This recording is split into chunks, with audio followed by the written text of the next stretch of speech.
Hey everyone, this is the new episode of Roadstories by Burning-MusicTV. Spontaneous trip to my friend Khalid. He has his own motor garage here. Motogarage tours actually. Yeah, It used to be diner, so you don't smell the smokes anymore, but you smell the smokes of the engines. BMTV, your life is the greatest story. BMTV. I'm riding motorcycles around the world. Right now, I'm focusing on, as I said, I'm focusing on tours, and not just tours. I'm storing bikes here. I'm storing treasures. I have my Fennec bike, which I did my Algeria tour. This is a Royal Enfield Interceptor.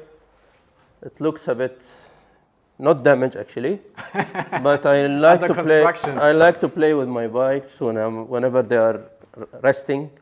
So this bike actually is a legend because this bike crossed the Sahara, the Algerian Sahara, one of the most, actually the most challenging desert in the world.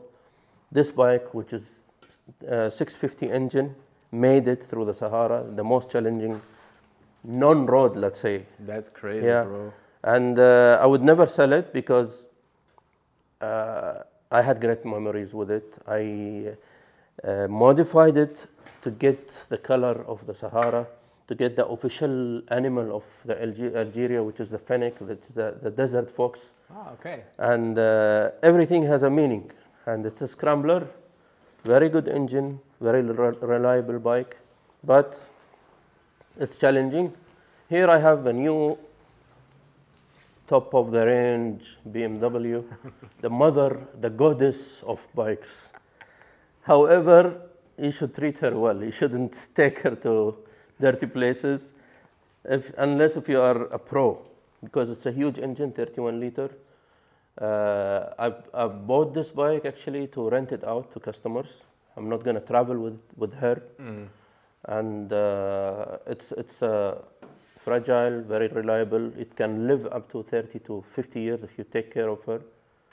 However, if you want to go on a big adventure, challenging adventure, you have the Husqvarna Northern 901. If you are considering big adventures, if you want to play with this in the desert or on the gravel, this bike would be the most reliable one.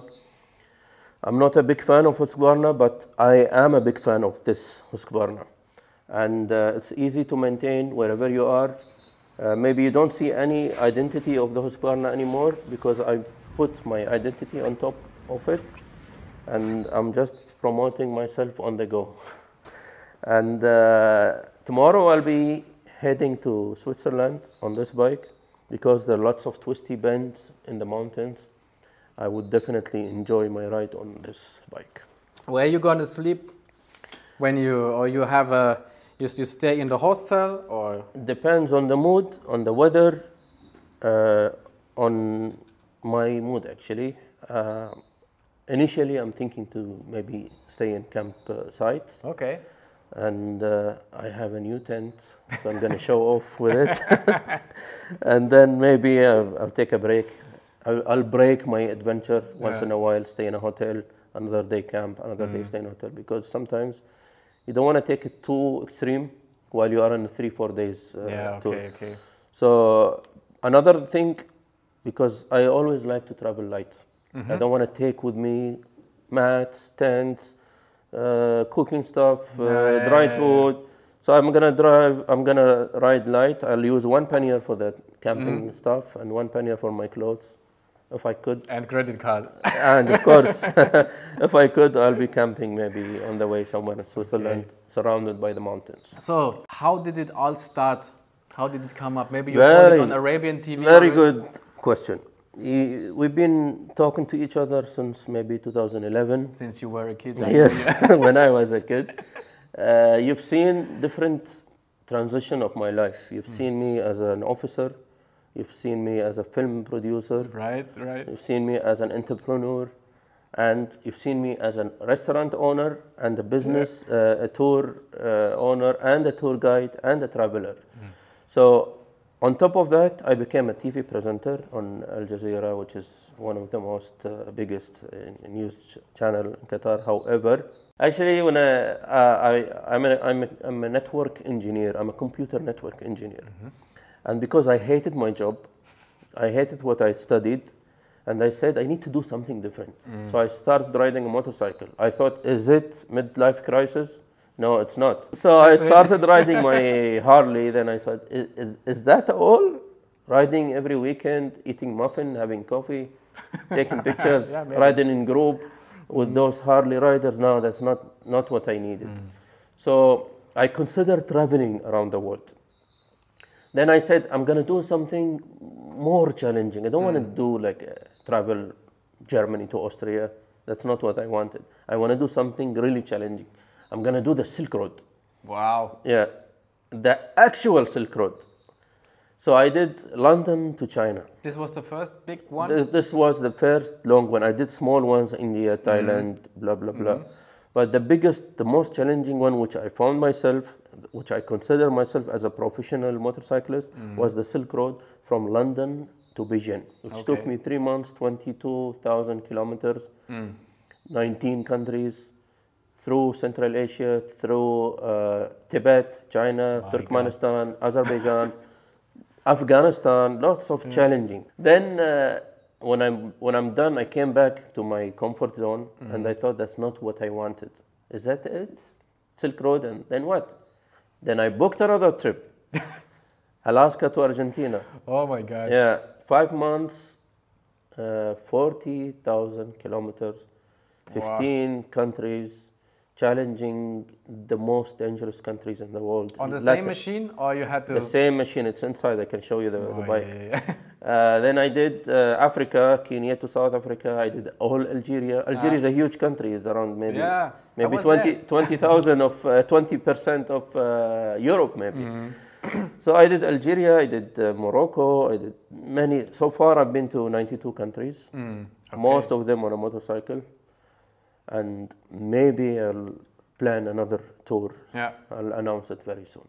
Okay, and now people can join you, right? That's the unit? Yeah, because I'm a tour guide, so I'd love to give the knowledge I had to people in a way that I can take people around with me. So you know all the stuff when it comes to visa and insurance. If you Definitely. The Germans, they will ask like, I need that Versicherung. They will always ask about the insurance, visa, and safety. Yeah, I would definitely. But since it's an adventure, anything can happen anywhere. Yeah, of course. So don't blame me if you get robbed in Colombia because you're walking with your iPhone 16. Or you're working with Insta360. It's included in the price. So just try to be as normal as a Colombian if you are in Bogota, for example. Okay. Don't try to wear your North Face jacket and then tell me, hey, I got robbed. No, you shouldn't show people what they cannot afford, and then you don't expect them to move. It's not fair. So it's a culture. It's a culture. So you need to understand their culture. I always tell, for example, my Qatari friends who are Muslims, if you don't want to be treated badly, don't do things that they don't accept. For example, don't go in the middle of Tokyo and pray in the middle of the park. Normally, nobody will speak to you because people respect religions.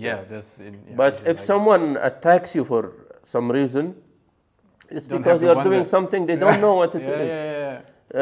The same thing you will not accept if someone, if a priest comes to Qatar with a huge cross and try to. Same thing. You will not accept it. So don't do what you don't accept in your country in other countries.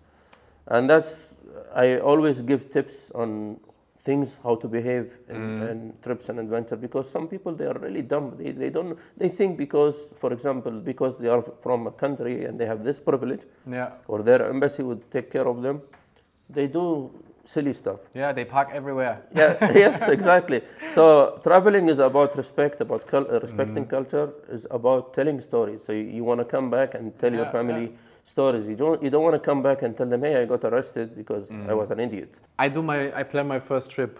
I'm the greenhorn, my first trip to Portugal.